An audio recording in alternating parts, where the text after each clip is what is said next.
মাজিদুর রহমান চৌধুরী, উনি দুর্গাপূজায় আসার কথা আসলো না মিসেস মুন্নি ভাবি, আমার মনে আছে, বলে যে মুন্নি ভাবি আসছে। কে রে মুন্নি ভাবি? আবার কি? মন্ত্রীর বউ। এই মন্দিরে দাঁড়িয়ে ওয়াদা করে গিয়েছিল আমি 10 টন গম দিব, 10 টন গম দিবে। আজকে 50 বছর হয়ে গেছে, 10 টনের গমের 10টা গমও কিন্তু এই মন্দিরে আসেনি, আনতে পারেননি। আপনারা এই যে অনেকে আছেন, একটা সরকার চলে গিয়েছে, আপনারা তো ভোট দিবেন, ভোট তো কাউকে দিতে হবে। সরকারের কি বিচার হবে, কি করবে, এটা রাষ্ট্র নিয়ন্ত্রণ করবে, এটা বিচার বিভাগ করবে। আমাদের কাছে আওয়ামী লীগ, বিএনপি, জামাত, জাসদ সবাই সমান, কারোর সঙ্গে আমাদের যুদ্ধ নেই, কারোর সঙ্গে তর্ক নাই। এলাকার মানুষ হিসেবে আগামী জাতীয় সংসদ নির্বাচনে আপনার এলাকার মানুষ, পাড়ার মানুষ হিসেবে আমাদেরকে ভোট দিয়ে আগামী সংসদ যদি গঠন করতে পারেন, বাংলাদেশের সর্বোচ্চ উন্নয়ন বগুড়ায় করব ইনশাআল্লাহ। 83rd পজিশনে আমি গতকালকে গিয়েছিলাম নন্দীগ্রামের 4 নম্বর আমরা গুহাই পালপাড়ায় গিয়েছিলাম। একটা ছেলের নাম হচ্ছে সঙ্গীত পাল, বাবার নাম হচ্ছে বাসুদেব পাল। আমি বক্তব্য দিচ্ছি, ছেলেটা আমার দিকে আগিয়ে আসলো, বলতেছে স্যার আমি তো 2বার এই সেইতে টিকেছি, আর সরকারি আর 2-3টা জবে খুবই ট্যালেন্ট ছেলে। টেকার পর সরকার তো জানে যে বগুড়া থেকে নিয়োগ তারা দেয় না, খুবই কম রিয়া, একেবারে মামা খালা ডাইরেক্ট আওয়ামী লীগের এমপি টেমপি অমুক তমুক থাকলে সেটা হয়, তাছাড়া হতো না। সঙ্গীত পালকে বললাম ভাই অবস্থা কি? সব পরীক্ষা দিলে আমাকে হারানোর মতো ক্ষমতা, কারণে আমি টিকবই, এত মেধাবী। আমার কি হয়েছে পরে রিটার্নে টিকছে, ভাই টিকছে, সব যোগ্যতা টিকছে। এখন থেকে ওরা মাথা চুলকি করে ভোটে দিয়ে তো সবগুলো যা বলি তাই উত্তর দেয়। পরে ওর ফাইলটা ধরে বলছে বাড়ি কই? বগুড়া। সরি, এখন এটা নিয়োগ দেওয়া যাবে না, আমরা আগামীতে চেষ্টা করব, তুমি আগে চেষ্টা করো। বলে স্যার আমি তো আওয়ামী লীগ করি, আমি সনাতন ধর্মের। বগুড়ায় কি আবার আওয়ামী লীগ আছে নাকি? বগুড়ায় সব তো বিএনপির দল। যদি সঙ্গীত পালের চাকরি না হয় তাহলে মোহাম্মদ আলী চাকরি হবে? তাহলে মোহাম্মদ আলী চাকরি আরো হবে না। বগুড়ায় এই বৈষম্য হয়েছে। আমি গত ঈদে লন্ডনে গিয়েছিলাম, আমার প্রিয় নেতা জনাব তারেক রহমানের সঙ্গে 3 দিনে 12 ঘন্টায় আমার অনেক কথা হয়েছে, 3 সেটআপে বসেছি। আমি দাবি তুলেছি, প্রিয় লিডার, বগুড়া বঞ্চিত হয়েছে, শোষিত হয়েছে, বগুড়ার মানুষ সবচাইতে নির্যাতিত হয়েছে, বগুড়াকে উন্নয়নের শিখরে নিয়ে আসতে হবে। আমাকে বলে সব আমার কি শুধু বগুড়া দেখলে হবে? এমন বগুড়া যে একদম ডাউন হয়ে গেছে, সমতা নিয়ে আছেন, তারপর সব সারা বাংলাদেশ আপনি সমান করেন।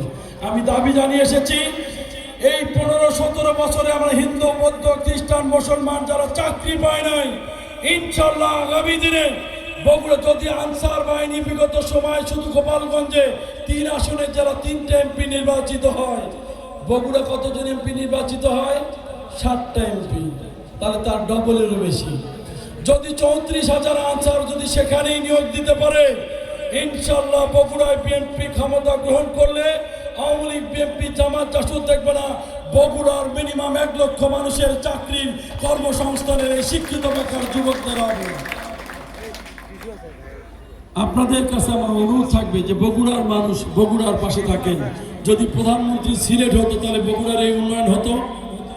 বগুড়া দেখেন, আমার নেতা যারা তারেক রহমান, বাংলাদেশের সবাই জানে আগামী দিনে অবাধ, সুষ্ঠু এবং নিরপেক্ষ নির্বাচন হলে বিএনপি সরকার গঠন করবেই করবে। আমার নেতা কি বলেছে? ইন্টারিয়াম গভর্নমেন্টের প্রধান ইউনুস যখন লন্ডনে তার সঙ্গে মিটিং করেছে, আমার লিডার তখন বলেছে আমার বগুড়াতে একটা হাঁটার পাঠ করেছিলাম, সঙ্গে সঙ্গে পুলিশ প্রশাসন, ডিসি, এসপি সমস্ত বাহিনী টনক করেছে, সবাই শাকপালা সেখানে পরিষ্কার শুরু করছে। যে উনি ওখানে বলছে তাড়াতাড়ি পরিষ্কার, আমি নিজেও পরিষ্কারে গিয়েছি। উনি তো ওনার শ্বশুর বাড়ির কথা বলতে পারত, উনি তো যশোরের কথা বলতে পারলো, তাহলে কেন বলে যে আমার বগুড়ায় একটি খেলার park? That's mean this is the correct message for বগুড়াবাসী। এটা হচ্ছে তিনি বগুড়াকে নিয়ে ভাবেন। তাই আপনাদের কাছে আমার অনুরোধ থাকবে, আপনার বিগত দিনে কাকে কোথায় কি করেছেন, কোথায় কি শুনেছেন সেটা পরের বিষয়। আমি আপনাদের এলাকার ছেলে হিসেবে বাংলাদেশের প্রধানমন্ত্রীর চৌকট পেরিয়ে যেতে, তার সঙ্গে দেখা করতে মিনিমাম 15টা 20টা সিকিউরিটি চেক করে তারপর প্রধানমন্ত্রীর কাছে যেতে হয়। আগামী দিন যদি আমার নেতা প্রধানমন্ত্রী হয়, বাংলাদেশের কোনো মন্ত্রী এমপি রাখবে না, আমি গিয়ে বলার সঙ্গে সঙ্গে আমার দরজা ওপেন হয়ে যাবে, আপনাদের ছেলে ওখানে গিয়ে কথা বলতে পারবে। আপনাদের কাছে আমার অনুরোধ থাকবে যে আপনারা আমার গ্রামের মানুষ, গায়ের কাপড়ে যে বৌদি, এই যে হচ্ছে আমাদের বৌদি, দেখেন আপনাদের বৌদির কথা যাচ্ছি, আপনাদের সনাতন সম্প্রদায়ের বাড়িতে অন্নপ্রাশন করেন, শ্রাদ্ধ করেন, বিয়ের অনুষ্ঠান করেন। এই বৌদি মানে আমাদের পবিত্র মহন্তের বৌদি বিয়ে যে করছেন সিংড়া, পবিত্র মহন্তের বউ আমাকে নেওয়ার জন্য ভাই যাওয়াই লাগবে। আমরা মুসলমান মানুষ যাবো সে বিয়েতে, সিংড়ে গেছি, ওনার ভাইরা এত সুন্দর আদর আপ্যায়ন। আমি এই হিন্দু সমাজের বিয়ে এত চাকচিক্য, এত আধুনিক বিয়ে আমি কিন্তু খুব কম দেখেছি। ঢাকা থেকে এসে তার বিয়েতে গেলাম, এক রাত একদিন থাকলাম, ঘুরলাম, বেড়ালাম, ফিরে আসলাম। এই যে আপনাদের যে কোনো যে আমার শ্যামল দাস ছেলের অনুষ্ঠান হয়েছে, এই সব দাদারা যত অনুষ্ঠান হয়েছে আমার বাড়িতে খাসি পাঠিয়ে দিয়েছেন, আমার জন্য না, আমার সকল মুসলমানের জন্য খাসি পাঠিয়েছে, মাছ পাঠিয়েছে, মাংস পাঠিয়েছে, আমরা রান্না করে খেয়েছি, এরা এদিকে কাজ করেছে। আমাদের অনুষ্ঠান হয়েছে, আমরা তাদেরকে সমস্ত কিছু দিয়ে দিয়েছি, প্রসাদ পড়ার লোক সেখানে গিয়ে খেয়েছে। এটাই কিন্তু ভ্রাতৃত্বের বন্ধন। আর ছোট্ট একটি কথা বলে শেষ করছি, আমি মুসলিম। এই যে বিপদে আপদে অনেকেই কিন্তু পাশে পড়ে, দুঃখে পাশে থাকে না, সুখের সময় পাশে আসে। আপনার সামনেই কিন্তু বসে যে শিশিরদা মাস্টার, তার মেয়ে শিখা যখন অসুস্থ হয়ে ঢাকা মেডিকেলে ভর্তি করানো হলো, রোজা চলতেছিল, আমি রোজার ইফতারি মুখে দিয়েছি, ওর একটু মাথায় সমস্যা ছিল, হঠাৎ করে হাসপাতাল থেকে নেই, ফোন দিয়ে কান্নাকাটি শুরু করছে, ভাই আমার মেয়েকে তো হাসপাতালে পাচ্ছি না। তখন আমি এমপি থাকা অবস্থায় র্যাবের ডিজিকে থেকে শুরু করে সমস্ত পুলিশের যত হেডকোয়ার্টারে ফোন করে বললাম, শিখার আমি এরকম মেয়ে, ছবি পাঠিয়ে দিয়ে বললাম কোথায় আছে, কি আছে, পুরা ঢাকা শহরে ওয়ারলেস বার্তা দেবেন, মেয়েটাকে চাই, মাথার সমস্যা আছে। আমি ইফতারটা শেষ করে সোজা দৌড় দিলাম, রাতের 12:30 না 1টার সময় কমলাপুর রেল স্টেশনের পাশে একটা আনন্দ আশ্রমে গিয়ে ওনার মেয়েকে উদ্ধার করে নিয়ে আসলাম। আমি তো রোজা ছেড়ে যাওয়ার কথা নয়, আমি মুসলিম, কিন্তু আমি গিয়েছি, আপনাদের উপকার পেয়েছি। আবার এখন আসেন কিনারাম মহন্ত, আমি যখন ক্লাস 8-এ পড়ি, 7-8 থেকে আমি রোজা করি, আমি বেশ কয়েকবার হজ করেছি। আমি একবার গিয়ে আটকে গেলাম হচ্ছে সিরাজগঞ্জ থেকে, যখন গাড়িতে ফিরছিলাম, চান্দাই কোনো একটা গাড়ি নষ্ট হয়ে গেল, শেষ লাস্ট ট্রিপ, চান্দাই কোনো আসতে বলছে গাড়ি যাবে না, গাড়ি নষ্ট। এখন ওই রাতের 8টা-9টার সময় লাস্ট ট্রিপের পরে আর কোনো গাড়ি নাই। 20 বছর আগে এগুলোতে হোটেল, বোর্ডিং, মোটেল কিচ্ছু ছিল না। ড্রাইভার বললো ভাই খেয়ে নেন, পরেরটা পরে দেখতেছি, তারপরে দেখা যাবে। আমি হোটেলে নেমে খেলাম, রোজা ছিলাম, খাওয়ার পর একটা রুটি একটা কলা বেঁধে নিলাম। 20 বছর আগে কিন্তু আমি এইরকম মোশাররফ ছিলাম না, জুনিয়র মোশাররফ ছিলাম। আমি কলা আর রুটি বেঁধে নিয়ে ভাবলাম যে আজকে কোনো মসজিদে শুইতে হবে, তার মানে এখানে হোটেলও নাই, মোটেলও নাই, বোর্ডিংও নাই। পরে একজনকে জিজ্ঞাসা করলো, কে রে কিনাদা না এখানে বিয়ে করছে, কিনাদার শ্বশুর বাড়ি না চান্দাই কোনা। একজন বললো ভাই নন্দীগ্রামে একটা মেয়ের বিয়ে হয়েছে, এটা সামনের বাজারে যান, ওই বাজার থেকে ডান দিকে। একজনকে বললাম ভাই নিয়ে চললাম আমাকে একটু। আমি আস্তে আস্তে ওই রুটি কলা আমার ব্যাগে, আমি গিয়ে ওই বাড়িতে দাঁড়ালাম। ওই কাকিমা দেখে, কিনাদার শাশুড়ি দেখে আমাকে, এই বাবা তুমি এত রাতে কোত্থেকে আসলে? আমি কাকিমা গাড়ি নষ্ট, যাওয়ার কোনো বুদ্ধি নেই, কোনো সমস্যা নেই, তুমি আসছো। আমি যাওয়ার সঙ্গে সঙ্গে একটা ঘর পরিষ্কার করে দিয়ে বলো বাবা কিছু খাও, আমি না খেয়ে আসছি। আমি ইফতার শেষ করে হোটেলে ভাত খেয়ে চলে আসছি, তারপর নাস্তা দিল, নাস্তা খেলাম। এখন রাত যত বাড়তেছে মনে হচ্ছে এই রুটি কলা এবার ভরসা, এর চাইতে আর ভরসা নাই, এটা খেয়ে রোজা থাকতে হবে।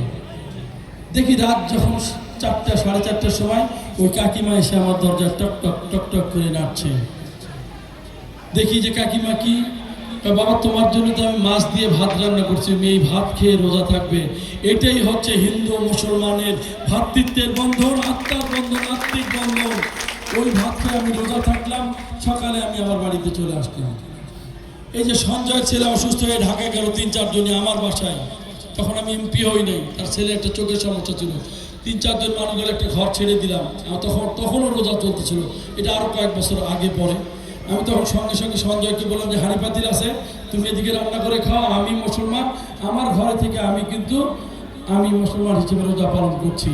এই যে দেখেন, এই যে ভ্রাতৃত্বের বন্ধন, এই বন্ধনটা টিকে থাকার জন্য সর্বোচ্চ সহযোগিতা করেছি। আমি আমার প্রিয়তমা স্ত্রীর জন্য কোনোদিন একটা রাত জাগিনি, সারা রাত জাগিনি। এই যে নিতাইয়ের ছেলে মাথায় যখন, আমার এই যে বুড়ের দক্ষিণ পাড়া নিতাইয়ের ছেলে যখন অসুস্থ হলো, মাথায় ট্রাক লেগে এক মাথা ফুলে 3 মাথা হলো, আমাকে ফোন দিয়ে বললো, দাদা একটু মেডিকেলে যাইতে। মেডিকেলে যাই, দেখে মেডিকেলে, ঢাকা মেডিকেলে বারান্দায় শুয়ে রাখছে, মাথা ফুলে গেছে 2 মাথার মতো। তো ডক্টরকে বললাম সিরিয়াল, কয় এগুলো যে সিরিয়াল, এগুলো লাগবে আরো অনেক দিন, আরো 10 দিন পরে, ওদের বাঁচবে না। তো তখন রাষ্ট্রপতি হসপিটাল একটা ডক্টরের সঙ্গে যোগাযোগ করে রাতে নিয়ে গিয়ে তাকে অপারেশন করলাম। সারা রাত ওই সনাতন ধর্মের মানুষের জন্য জেগে থাকলাম। শিশিরদাও আমার সঙ্গে ছিল। ফজরের নামাজ পড়ে আমি আমার বাসায় তাদেরকে নিয়ে গেলাম। ওই ছেলে সুস্থতার জন্য বাবার কাছে সেই সময় পর্যাপ্ত টাকাও ছিল না, আমি টাকা পয়সা দিয়ে বললাম যখন পারি শোধ করি, ছেলেটা অন্তপক্ষে বাঁচুক। এইটাই হচ্ছে আমাদের আন্তরিকতা। পরিশেষে অনেক কথা বলেছি, আপনাদের সাথে আমাদের অনেক সম্পর্ক, আরও অনেক গল্প আছে। প্রতিমা বিসর্জনের সময় এসে গিয়েছে। আপনার গ্রামের মানুষ, পাড়ার মানুষ, এই যে যারা ভোট চাওয়ার জন্য আসতে বলবেন, আমার বাড়ির মানুষ কিন্তু এমপি হয়েছে, এখানে বাবা ভোট চাইতে এসেছেন, দেখা যাবে। কিন্তু সিলটা যেন আমাদের দিকে পড়ে। আপনারা জানেন যে বিগত দেশ স্বাধীনের পরে বগুড়ায় যতবার অবাধ, সুষ্ঠু এবং নিরপেক্ষ নির্বাচন হয়েছে, প্রত্যেকটা আসনে বিএনপি জয়লাভ করেছে। আমরা জয়লাভ তো করবই। মানুষ ভোট দেওয়ার জন্য 15 বছরে মুখিয়ে আছে, কিন্তু এবার সনাতন ধর্মের দাদা দিদিদের ভোটটা নিয়ে আমরা A+ তো পাই। এবার আপনাদের ভোট পেলে বাংলাদেশে গোল্ডেন A+ রেজাল্ট হবে, সেটাই আপনাদের ভোট প্রার্থনা করছি। সবাইকে ধন্যবাদ জানিয়ে আরেকটা জিনিস বলে শেষ করে দিচ্ছি। দাদা মন্দিরের বিষয়ে বলেছে। দাদা মন্দির নিয়ে আপনার থেকে আমি বেশি ভাবি। এই 7 পাড়ার মানুষ যত মন্দির নিয়ে না ভাবে, আমি মোশাররফ ভাবি। এই যতগুলো মন্দিরে টাকা দিয়েছি, কেউ বলেনি আমার থিঙ্ক থেকে টাকা দিয়েছি, কারো কিন্তু দাবি দাবার বাহিরে আমি নিজে থিঙ্ক করে। যেমন আমি একটা হিন্দু ট্রাস্টির একটা বোর্ড আছে, এই বোর্ডের যিনি দায়িত্ব আছে, বাংলাদেশে 22 জন লোক দায়িত্বটা পালন করে। আমি তাদের কাছে একটা লিস্ট আমার এই মন্দিরের জন্য দিয়েছি, জানি না পাশ হবে কি, আমার সরকারে নাই, কিন্তু দাদা উনিও হিন্দু ভদ্রলোক, বিএনপি করে, খুব ভালো মানুষ, ট্রাস্টি বোর্ডের দায়িত্বে আছে। আমি বললাম যে যাই করেন, আমার মন্দিরে টাকা লাগবে, কোত্থেকে দেবেন আমি বুঝি না। এই টাকা যদি পাস করতে পারি, মিনিমাম 2 মিলিয়ন টাকা আপনাদের এই মন্দিরে পাবেন। অনেকে ধারণা নেই যে 2 মিলিয়ন মানে কত। মিনিমাম যদি আমি একটা ধাপ পেরিয়েছি, আর 1-2টা ধাপ তাহলে হয়তো হয়ে যাবে। এটার পরে যদি এটাও মিস করে, এইটাও যদি মিস করে, আমি নন্দীগ্রাম থানার প্রত্যেকটা, যেমন ভদ্রডিঘি বাজার, সরিষাবাদ বাজার, বীরপরি বাজার, বুড়োইল মন্দির, সরিষাবাদ, এরকম নন্দীগ্রাম কাহালু এমপি ছিলাম, প্রত্যেকটা অঞ্চল আমি চিনি। মিনিমাম 100 মসজিদ এবং মন্দিরের তালিকা দিয়েছি। সরকারের হায়ার অথরিটি সেখানে সিন আপ করে দিয়েছে এবং লিখে দিয়েছে যে যত ব্যবস্থা নেওয়া হোক। আমি চেয়েছি বেশি, 10 লাখ 20 লাখ করে চেয়েছি। উনি উপরে লিখছে এত দেওয়া সম্ভব হচ্ছে না, টাকা তো ফান্ডে নাই। উনি লিখে দিল উপরে একদম স্ট্যাম্প সিল করে একজন হায়ার অথরিটি, যে প্রত্যেক মন্দির এবং মসজিদে 5 লক্ষ করে টাকা দেওয়া হোক। যদি সেটাও হয়, সেখানেও 5 লক্ষ টাকা আপনারা পাবেন। আমি আপনাদের ভাবনার আগেই কিন্তু কাজ করি। এই যে স্কুল করেছি, দেখেন আপনাদের শেষ করছি, এই যে স্কুল করেছেন, শেষ কোথায় শেষ, এই যে এইটুকু জায়গা একটু কেমন ল্যাংডাম মনে হচ্ছে না? আমি শিবকে বলেছি যে এই 2টা স্কুল পর আরেকটা স্কুল এখানে দিতে হবে। আমি যখন মরে যাব, এখানে 4 তলা 3-4টে বিল্ডিং দাঁড়িয়ে থাকবে। বুড়োইলবাসী যেন মনে করে মোশাররফ নামে একজন এমপি ছিল, 2টা স্কুল হয়েছে, আরেকটা স্কুল প্রতিষ্ঠিত করার চেষ্টা করছি আমি। একটু আমাকে সময় দেবেন। পরিশেষে সকলে সুস্বাস্থ্য এবং দীর্ঘায়ু কামনা করে আর কি যাবো বৌদি, আর কি বলার আছে? বলার কিচ্ছু নাই। আপনাদের বৌদি কাকিমা সবার কাছে নিজের সন্তান মনে করে, আমার বাবা মারা গিয়েছে, আমার মা মারা গিয়েছে, আমার বড় বোন ছিল সেও মারা গিয়েছে, আমার শ্বশুরি নাই, শাশুড়ি নাই। আমি গ্রামে আসি এতিমের মতো। আমার বিল্ডিং বাড়ি আছে, একটু মাঝে মধ্যে ঢুকি, মাঝে মধ্যে বেরোই, মা না থাকার জন্য কম আসি। আপনারা কেউ আমার প্রতিবেশী, পরশুদিন আমার এলাকায় আমার বাড়িতে ভোট চাইতে গেছি, ওই হট্টির মা, ওদিকে হচ্ছে দুলালির মা এবং আমার কাকিমা শঙ্কদার মা। আমাকে যখন আমি গিয়েছি, আমার মা যখন বেঁচে ছিল, তারা আমার মায়ের যে পেট নাড়ে বলতো, দিদি কি সন্তান ধরেছেন, হিন্দু বৌদ্ধ খ্রিস্টান কিছুই বোঝে না, সবাইকে বোঝে একই সময়, একই রকম মানুষ। আমার মা আমাকে ফোন দিয়ে বলে, বাবা তোমার কাকিমারা তো আমার সে পেট নাড়ে। আমার মা এটা ভালোবাসার জন্য নাড়ে। পরশুদিন ভোট চেয়ে গেছে, আমি একজন বড় মানুষ, অজানা বেগানা মানুষের মতো, কিন্তু আমার কাকা কাকিমারা বুকের সাথে জড়িয়ে ধরে সন্তানের যে আলিঙ্গন, সে আলিঙ্গন করেছে। আমি আপনারা ভোট দেন আর না দেন, আমি মোশাররফ কথা দিচ্ছি, আপনাদের সেফটি সিকিউরিটি সর্বোচ্চ নিরাপত্তা দেওয়ার দায়িত্ব আমি মোশাররফ আপনাদের দেওয়া। আপনাদেরকে আর এক কথা দিন শেষ। 5ই আগস্টের পরে আমি যখন ঢাকা থেকে আসলাম, এক মিনিটে শেষ, 5ই আগস্টের পরে যখন ঢাকা থেকে আসলাম, এই গ্রামে এসে দেখি যে গ্রাম একদম শ্মশানের মতো হয়ে গেছে, কেউ বেরোচ্ছে না, বাজার শূন্য, শ্মশান। কারণ ওই যে গাঁও নষ্ট করে কানা আর পুকুর নষ্ট করে পানা, আছে না ভাই? বক্তব্য আসলে গাঁও নষ্ট করে কানা আর পুকুর নষ্ট করে পানা। এই গ্রামও 2-3টা কানা ছিল, এই কানাদের অত্যাচারে অনেকে অত্যাচারিত হয়েছিল। আমি যখন 5ই আগস্টের পরে এই ফিল্ডে এসে আমি চকিদার দিয়ে সবাইকে বললাম, প্রত্যেক সাত পরে ঢোল বাজিয়ে সবাইকে ডাকো। কেন আমার বাজারে লোক দেখছি না, এদের ভিতর ভয় কাজ করছে কেন? ওই 3-4টা কানার জন্য সবাই ভয় ছিল। সবাইকে ডেকে অনেক মিষ্টি এনে ফুল হাতে ধরিয়ে দিয়ে বললাম, এখানে আপনার দেশ, আপনার বাবার বাড়ি, আপনারা সবাই বুকের চেন খুলে করবেন। যারা অন্যায় করেছে তার বিচার আল্লাহ করবে, আর দ্বিতীয়বার যেন এরকম করবেন না। আপনারা ঘুরে বেড়ান। তারপরের দিন থেকে দেখি পুরোই কানায় কানায় সবাই ভর্তি। সমস্যা তারপরে আছে আর কোনো কিছু দাদা? কোনো সমস্যা নাই। আমি দেখেন আমার এই মন্দিরে দাঁড়িয়ে আমার হাতে মাইক আছে, আমি যা বলবো আমার মাইক কেড়ে নেওয়ার ক্ষমতা কিন্তু কারো নাই। তার মানে আমি কিন্তু উপর আল্লাহ হয়ে যায়নি, আমি কিন্তু সবচেয়ে প্রভাবশালী হয়ে যায়নি। কিন্তু এই মন্দিরে দাঁড়িয়ে ওই যে রানা বেয়াদব আমার বিরুদ্ধে অনেক আজেবাজে কথা বলে গিয়েছে আমার বাড়িতে এসে। আমি কিন্তু একটা টু শব্দ করিনি। আজকে আমি মাইক ধরে তার বিরুদ্ধে বলতে পারতাম না। আমি বামন গ্রামে ওই যে আমাদের চিত্তর বাড়িতে গিয়েছিলাম, শুধু বলে এসেছি ওর কাজও করেছে, ওর বিচার আল্লাহ করবে। আমি কারোর সঙ্গে লাগতে আসিনি, আমি কারোর বিরুদ্ধে বলতে আসিনি।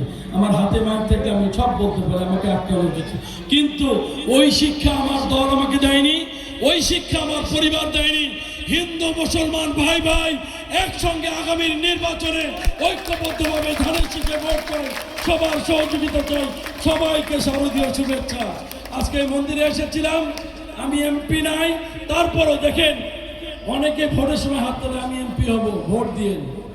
নন্দীগ্রাম কাহারুর 80টা মন্দিরে আমার অনুদান পৌঁছে গিয়েছে, কোথাও একটা মন্দিরে আমার অনুদান বাকি না। আমি মিনিমাম 70টাতে গিয়েছি, 10-12টাতে যেতে পারিনি, কিন্তু আমি মোশাররফ অনুদান পাঠিয়েছি। গত 2 দিনে আমার 3 দিনে মিনিমাম 6 লক্ষ টাকা আমি মন্দিরে দিয়েছি।